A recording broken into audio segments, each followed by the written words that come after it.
I am Shada Mitchell. I'm the VP of Client Success for Virtual Peaker, which is a, which I'll get into in the presentation. We're a local SaaS startup, and we serve primarily utilities who are our clients.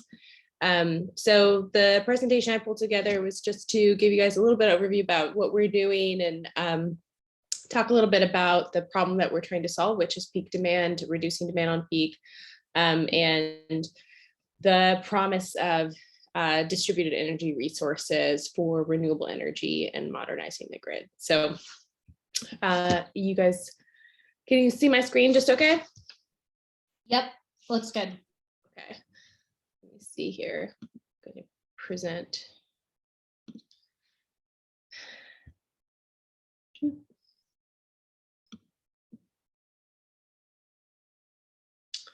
I like to keep this side open just so I can see where I'm going. Virtual Peaker helps utilities digitize, decarbonize, and decentralize. We're established in 2014. We're headquartered here in Louisville. Our business model is a SaaS, which means that we are extremely scalable. We don't do custom development for utilities. Oddly enough, we don't actually have any clients in Kentucky. So most of our clients are distributed throughout the United States, but we also have a handful of utilities that we're adding internationally, so Australia and Canada. So there's a lot of demand elsewhere outside of Kentucky for the services that we're providing. And we hope to one day have our local utility or local co-op use our services. So our mission is to really, again, helping utilities to leverage the promise of Internet of Things devices or IoT devices and smart home technology so that together we can help save the planet. So climate change is a real tangible problem that I think everyone here is, acutely aware of. And what we are living in a slice of the world where we're really focused on helping utilities who are providing electricity to residential customers and all types of not just residential, but providing electricity to be able to support the promise of renewable energy by dealing with the intermittency problems. So the issue that we're really addressing sort of requires some background. So I pulled this together from some of our internal team presentations around like what is peak demand and what are sort of 101 energy market training. This is not my training to give, so I apologize. It's not exactly my area of expertise, but I think it's important to understand, the mix of electricity generation in the U.S. and how it's changing. So there's been a growth of wind, a growth of solar, but coal as a power source plummeted from regulation, and at the same time we see an uptick in natural gas. It's sort of like taking over a larger proportional. But just noticing too that the overall electricity demand in the US has been flat since 2007. So some of that has different market forces that mean that utilities are actually looking for load growth in some respects. But we can talk about that too. The general problem the utilities are trying to solve is sort of the how to manage the actual curve, the load curve of electricity. So this is the chart is standard summer load. So it's low in the morning hours and it sort of grows until the afternoon when most people have a higher demand for electricity because they are distributed across a geography and have a high demand for AC units that come on in power, which are high consuming appliances in the home, also things like hot water heater. So even heating your hot water, doing the dishes, taking showers in the evening. So this is just when most people are consuming the most energy. And the load curves vary by season and by geography and population and demographics, but this is generally the shape that a load curve takes. So you'll notice too that those change. Different power plants actually turn on during different times of day because they're trying to meet different sort of sections of that load. So there's the time of day and then the power demand is the line. It varies across seasons. there's a base load, and then there's an intermediate load, and then there's the peak load, which is where our name sort of comes from. We're a virtual peaker, so we're trying to address that peak load, and to help utilities be able to smooth the curve so that they can use more renewable energy as part of the mix of energy that's being used. But the trick is, because energy can't be stored necessarily, different sources of power can't be stored, they actually need to shift load, not just shave load. So the base load is typically things like coal, renewables, or nuclear, and the peak load is typically met by gas-fired generation, because it can be turned on quickly and powered up to meet an uptick in demand on the load curve. The base load versus peak load is really, typically set by the marginal cost of production. So the marginal cost of renewables is 0, so they want to use those first. So this is sort of just explaining some of the logic of how utilities think about power generation. And at each moment of the day, there's a different point in the curve, which means that production and price may vary. So they are trying to constantly balancing the needs that are being demanded based on consumer use, and to meet that production. So those assets, for those generation assets, can be need to really be flexible in order to turn on enough. And they're keeping conscientious about the price, because different utilities and different types of utilities, whether they're IOUs or municipals or co-ops, they have different pricing, sort of like market business cases, but most of the time utilities want to reduce the cost of energy that they spend on the wholesale. So the other added element is the additional EVs, the addition of EVs onto the load curve. So the potential for EVs can really have a huge impact, especially if they're not managed, to charge and add additional stress onto the grid during the peakiest time of the day. So that would require more capacity, again, unless there are strategies to shift that load to other times of day, because it's not just how much is being consumed, it's when it is that really, when that energy is being demanded and when it's being consumed, that actually relays back to what the source of the generation is. So again, currently this will likely require more capacity to a certain type, and usually it's natural gas, but it's only for that if they charge for that short period of time of day. So this actually represents an opportunity, and utilities are really, really interested in how they can grow the overall load for their own investors, and at the same time, demonstrate more value to the end consumer. And electrification of vehicles also has plenty of other sustainability purposes, sort of reduction of emissions from fossil fuels and gasoline, things like that. So they're invested for meeting some of their own targets, and then also, there's a business case for EVs as well. So that's a little bit of an aside. The other thing to note, this is probably a well explored topic, is the concept of a duck curve from solar generation. So solar production only happens during certain times of day, and it actually is not during the times of day when it's needed the most.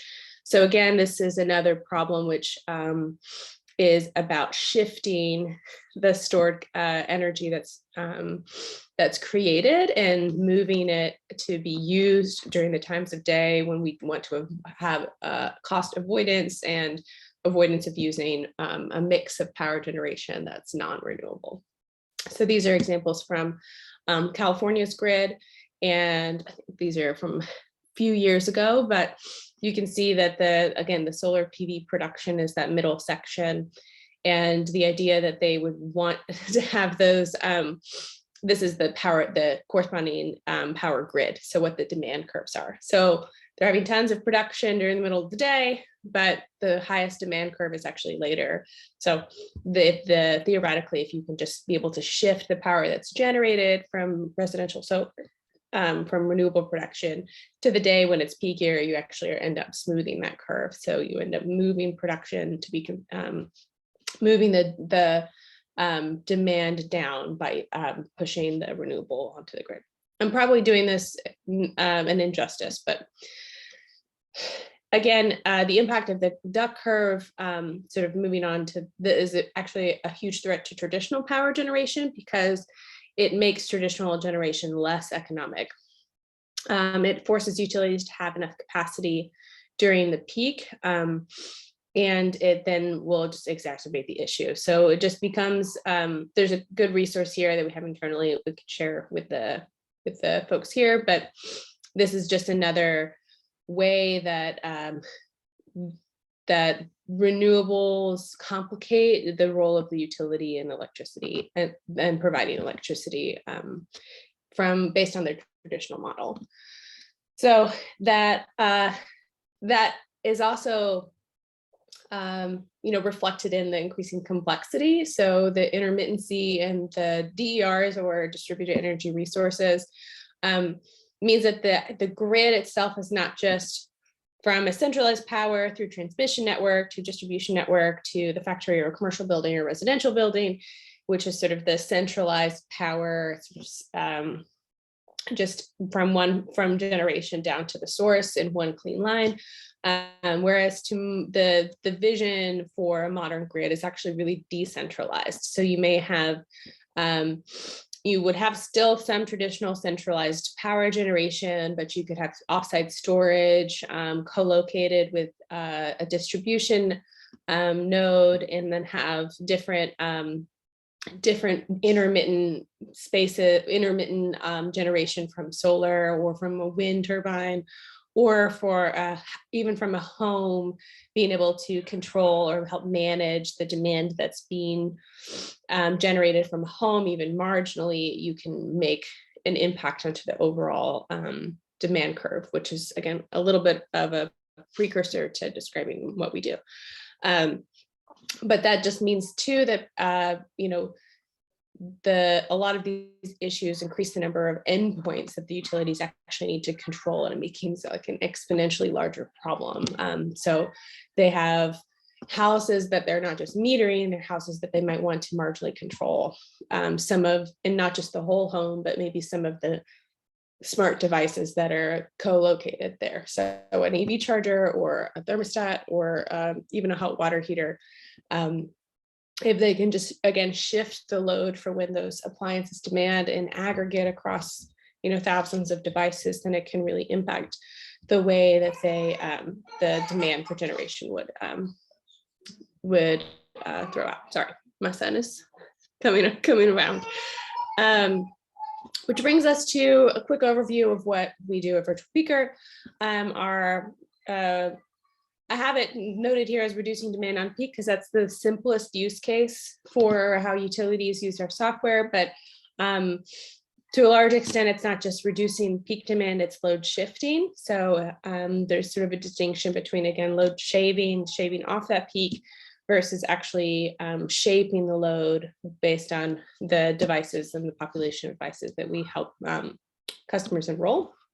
So how it works is the Virtual Peaker harnesses Internet of Things devices, or we sometimes call them DERs, and we would help utilities reduce demand during peak hours. So that's everything from, again, thermostats, EVs, batteries, hot water heaters. In different territories, there are things like mini split systems. So those are just more like a room AC, but they're sort of split instead of just being situated in a window. These are found a lot in the Northeast and increasingly internationally. You see a lot of people using things like mini splits. We have a really large network of manufacturer partners that we rely on. And we also have an open source API, we call it Gravity Connect API, to bring in new devices or bring in new partners. Because we're a software platform, but we connect to hardware, and we usually do that through the cloud. So those manufacturers are really integral to supporting types of programs. So it includes things like Nest or Tesla, the EV charger manufacturers, things like that.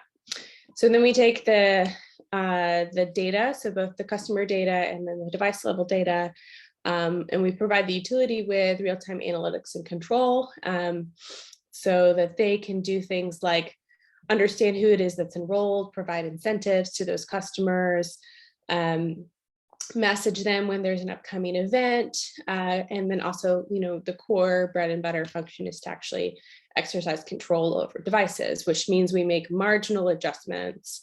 So turning up a thermostat by 2 degrees in a hot day to reduce the overall demand from that unit across thousands of devices. So we end up helping the utilities, again, reduce demand and limit the amount of peaking plants that they might turn on. We also integrate into utility systems, lots of different use cases there. I just sort of have it noted as like we provide a platform API. So if a utility wants to say create some more automation about how those assets are leveraged, we can do that. And then we also, we normalize and beautify the process. So our platform still has a UI associated with it. We have a homeowner engagement tool as well that can provide things like device control and management and for the end user, but then also just making sure that the enrollment management and the analytics are easy to interpret, even for someone who's like just a program manager and not necessarily part of a power supply team. So we make it accessible for anyone to use, not just engineers. The other approach that we take is that demand response really needs to be coupled with customer engagement. So increasingly utilities, I think, are making the mental shift from just seeing people as ratepayers, even like the language that they're using has been under its own evolution, to seeing them as consumers or members or like participants in the grid. So again, that's part of the shift from like a centralized framework to a decentralized framework. And demand response is a measurable and well-trodden, and that's but it's risky with poor customer experience. So there was a handful of examples of this from I think it was from Texas, where utilities were adjusting the thermostat and not notifying the customers. And it was a really hot day. And there was just a lot of, I think, backlash because a handful of customers had received those devices just through a marketplace. So they didn't actually realize that they were enrolling in a program for demand response. They just thought they were getting an incentive to get the device itself. And so there's a difference between just receiving some rebate for a device that's around energy efficiency. So, even a Nest thermostat can make your usage of an HVAC, aside from a demand response program, more efficient, because it can, you can set it to a way and make sure that it doesn't consume energy and set schedules and whatnot. So utilities are invested in providing that type of incentive for people to adopt those technologies. But if they are also enrolling in a demand response program and they don't know it, there's some risk associated with that. So we really encourage, and try to support through a lot of the tooling that we're provided, like with things like SMS and emails and sort of campaigns to make sure customers are aware of what the utility is doing, especially if they're sharing control of the device with the utility. So that's tough to measure. And it's also historically a thing that utilities aren't good at. So providing software for them to support those types of efforts is part of what we're about. And, again, the idea for us is that we're providing a lot of different sort of layered technologies that are helping the utility make intelligent decisions about the assets that we help support the control of. So that we call it a DERMS suite, or a distributed energy resource management suite, where that includes like a device control or even behavioral demand response, enrollment management, reporting analytics. And then an engagement suite, which is again, really trying to help the utility engage with the customer around how they could make changes and adaptations to their energy consuming behavior, and then providing incentives for them to do that. And then we also have forthcoming of currently just being called the prediction suite, which is really about forecasting the short, medium, and long-term load in order to potentially provide automated event triggers. So understanding what the forecasted conditions are, really leveraging a lot of the artificial intelligence to make the actual event calling even more seamless. So we can look at load conditions, we can look at the price of wholesale power, and then we could, have a forecast for when it's going to be a day that you would want to reduce demand, and looking at the assets that are enrolled and understanding how we can help the utility do that. So I said a lot, I'm talking really fast, but some of our current clients, again, they're scattered throughout the US. Vermont Power is in Vermont. They're one of our flagship clients. We have programs with SMUD and Pacific Gas and Electric in California. A lot of these are really cutting edge, but we also serve a handful of co-ops and municipals throughout the United States. So we were really proud to be able to sort of flexibly provide solutions to utilities of all sizes who have different unique use cases and are still sort of interested in, again, pursuing carbon-free initiatives, pursuing engagement with their customers, and pursuing a future where distributed energy resources is just part of the solutions that they engage to make more reliable in energy, more greener grid. So I lost my train of thought at the end there, but thank you. That's what I pulled together for you all. I'm going to stop sharing. If you guys have any questions, I'm happy to take them. I'm a little unnerved by it being recorded, but I'm glad that you guys are here. So if you have any questions, let me know. Yeah, I've already gotten some emails of people being like, oh, I just realized last minute I couldn't make it. Please tell me this is being recorded. So, okay. So I know a lot of people are interested in hearing what this is all about. So I'm sure we'll get lots of views on that video. Mm-hmm. Yeah, thank you. Thank you for sharing. And I think I pronounced your name wrong. Do you pronounce it Shada? Yeah, that's fine. I'm sorry. I bet you get that all the time. It's okay. It's all right. I know two of my colleagues are joined. I can tell. I know Elizabeth is on our dev team, and Anna, I have a feeling that's you. It's quiet. So thank you guys for coming. Appreciate that you've joined. Nick, I don't know if you remember. Hey, Anna. Nick, I remember. Hey. Did we go to U of L together, or am I making we went to high school together? We went to high school together. It's been a long time coming. It's funny. Yeah. How are you doing? Julie had me thinking maybe I was saying your name wrong the whole time we were in high school. So no, it's okay. Yeah. Well, hopefully that was cool and clear.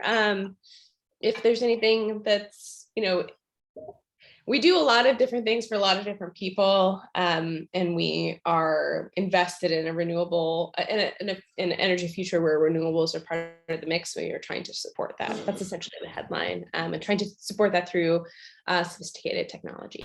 So really, it's kind of fun to be part of, especially in Louisville. I have a question for you. So is this primarily for business or for individuals, or is it really accessible to whoever's interested in it?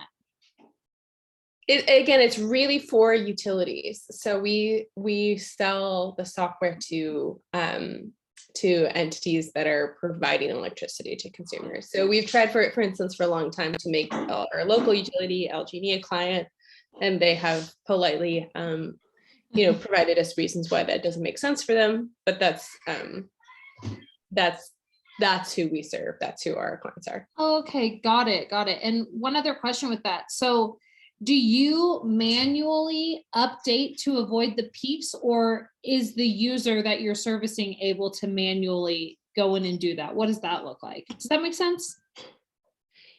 I think so. So a lot of the utilities, a lot of the partners that we deal with, we have what's called an API connection to their cloud-based infrastructure. So there's an enrollment component to a lot of the programs that we support where customers, so like people like you and I would say, I agree that if the that by the utility giving me some sort of incentive, so like anywhere between $15 to $150 to enroll in this program, I agree that they can change the temperature of my thermostat at specific times throughout the summer. And there are different terms to that, and there's different restrictions as well, but the actual process of changing the thermostat's temperature happens via API. So like once we actually enroll and approve that customer, we send a command through the cloud-based infrastructure for then the manufacturer to send that command down to the hardware to change the device's settings. Okay. Yeah. Okay, got it. Cool. Very cool. Yeah, so it's actual, the way that I describe it, because like control sounds intimidating or like big brotherish, and I think I think it's shared use. It's sort of like you're saying, okay, yeah, I'll share my device with you for Okay, certain periods of time. Yeah. very cool. What other questions do we have for Shada? Peaker plants in their role in producing energy. Yeah, so the question is, can you talk a bit more about peaker plants and their role in producing energy? Peaker plants is usually a name that utilities give to generation plants that are usually near retirement, they're older, and they're really just used to turn on to service the peak load after it reaches a certain threshold. And the idea there is that they're trying to reserve the dirtiest and the most expensive assets for whenever they're desperate for them. So a peaker plant is a name that they give to that sort of category of generation assets. Does that answer your question? Okay. All right. And Shada, one more thing for people that are going to be listening on the recording. Like I said, I already know some people are going to. What's the best way to get a hold of you or get a hold of Virtual Peaker if someone is interested in learning more? I mean, I think we don't necessarily play a huge role in sort of broad education, but my work email and phone number here, if anyone has any interest or wants to talk, I'm happy to get coffee and take some time. But that's probably the best place to meet, to reach out. Perfect. And of course, anybody can also connect with me and I can get you in touch with Shada and Virtual Peaker as well, if there's any interest in that or any further questions after the presentation. I've got a pretty general question if we're ready. Sure. Yeah, so I feel like the presentation was a lot about, kind of the economics, the nitty gritty of demand and energy markets and all that. I'm kind of curious about the company itself. If you can talk about, when you guys were founded, how big are you, where you're located in Louisville? Sure. Yeah. About a little bit. Yeah, so we are founded is 2014. Bill Burke, who's our founder and CEO, used to work at GE Appliances and helped them set up their cloud-based infrastructure for smart hot water heaters, and had a background in this space, and essentially started the company on his own for a handful of years. And then in 2016, I think he hired initially some folks, and then in 2018 had about 5 people on staff, and now we're up to 35. So it's been, in the last 2 years, we've gone from 7 to 35 people on the team.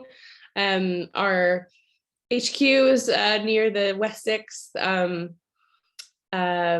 brewery in Nulu. So we're on the Nulu marketplace. It's a new space for us over COVID. I think we've moved in this summer and opened up that office space more broadly, but We also have a distributed team, so we're remote first. So we have team members who are in Colorado and some other folks who are consulting from Vermont. So we're not we're a technology company, so we're really able to work anywhere.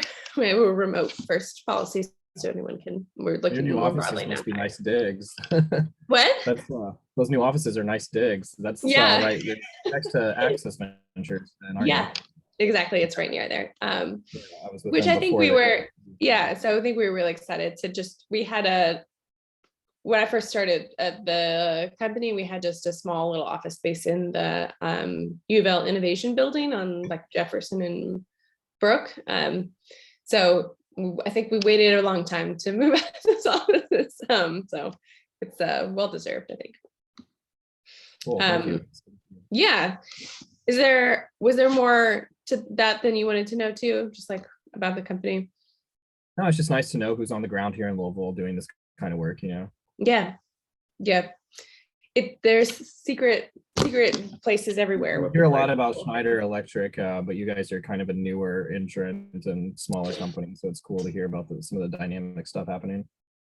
Yeah, Schneider, I think that there are a handful of people we've poached from Schneider. Wasn't surprising. It So, sounds like there's some overlap in that yeah. industry. Yeah, so we're trying to, play nice. So Schneider's a very big contender in the space. They also produce hardware, and they also, I think, do a lot of commercial and industrial services and products. So a lot of our programs are primarily residential or small business. So it's like home good, like consumer goods that people are already purchasing and already are interested in. Those are primarily the partners that we have. So I think we've tried to scope out some mutual interests for Schneider for a while. It just hasn't landed just yet, but we'd love to work with them too. So if anyone watches this later, let us know. So, Shada, how can the LSC help advance your mission or connect you into the community? What role can we play for you? oh, that's a good question. I mean, I think that from where I sit, I don't necessarily want to say it on recording. I think it's more about, how can we move the needle on EV adoption locally? How can we move the needle on solar, residential solar locally? I think we'd be interested to understand, are there any folks who want to talk about some of the new infrastructure bill and investments that might trickle into our community, and what types of projects that we should press LG&E to support to modernize and green the grid. Those are the types of things that come to mind, but Yeah, well, I would love to continue this conversation via email, or we can meet separately and kind of figure out what a partnership would look like to move that needle in the community. It takes collaboration to get that collective impact. Sure. Yeah. I think that there's a lot of good folks locally doing good things. We just want to. Absolutely. Yeah, there's an abundance of great work happening in the city. Mm-hmm. Yeah, and we have a sort of subcommittee of folks now that are also interested in sort of making our company more sustainable. So just internal practices and things like we've done a handful of like tree planting days with Louisville trees. So as a company, I think we're invested in like literally getting our hands dirty and greening the community. So if there are things like that too, we'd be happy to plug in there as well. Love that. Yeah. Do we have any other questions for Shada for those of us that are here watching live?